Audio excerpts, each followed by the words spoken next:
I thank the Speaker, and I ask unanimous consent to revise and extend my remarks. So ordered. The important question being asked today with regards to foreign policy is, should the United States impose a no-fly zone over Libya? There are leaders in both sides of Congress and leaders on both parties who are now advising this, as well as individuals in the administration. It is my opinion that we should not. It would be foolish.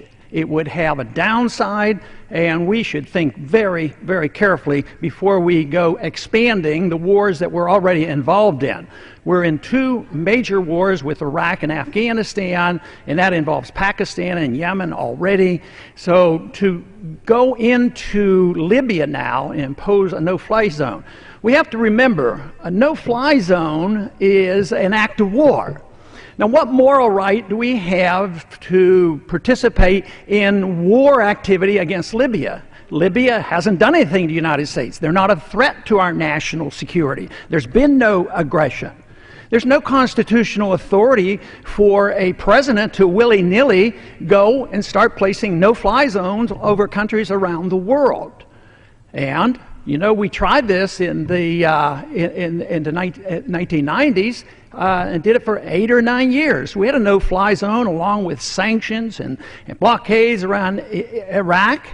And finally it ended up in war, and the wars were based on lies. And then when that happened, they said, yes, but it was well worth it because we got rid of a bad guy.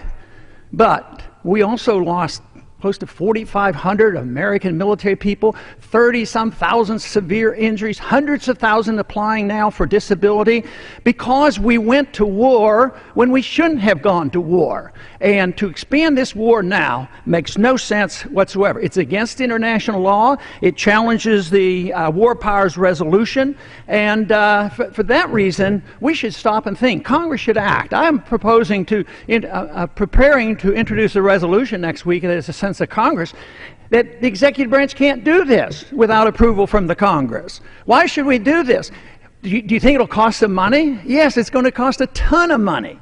And it's going to have, innocent people will be killed. You can't just all of a sudden turn a switch and say, don't fly over Libya.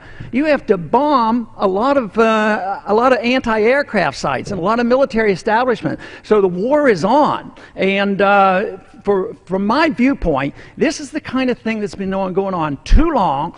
It contributes significantly to our bankruptcy. And we are now spending approximately $1 trillion a year maintaining our empire around the world. We are in the process of remaking all the borders and leadership in Middle East and Central Asia, and now North Africa we get involved. We had invested $70 billion trying to prop up a dictator in Egypt, and look how that ended up. Now we're hustling around to find out who the next dictator is. So if we get involved, I'm not sure they even know who to bomb and why, which one, and who's going to come out on top. That is an internal matter. It's a civil war that's going on, and we can cheer for one side or the other, but that is not a justification to place the burden on the American people, both militarily and individual-wise as well as monetarily.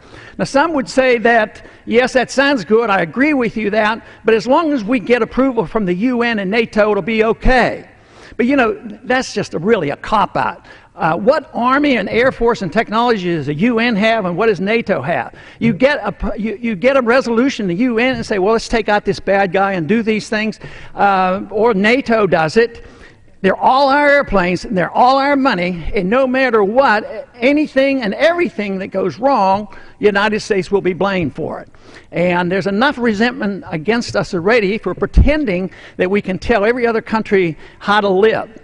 The best way to look at this, I believe, is how would we as a people and how would we as a Congress respond if we were a weaker nation and there was a stronger nation that they came and imposed no-fly zone over us, or had sanctions against us, or had a blockade.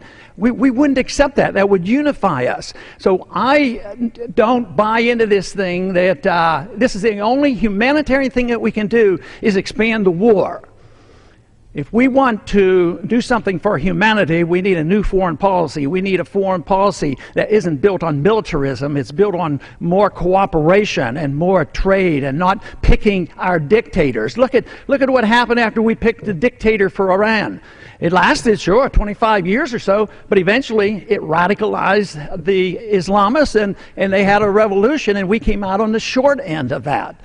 So I think it's time that we reassess this and think about a policy that makes a lot more sense, and economically we need to do it. I yield back. Thank you. The gentleman yields back.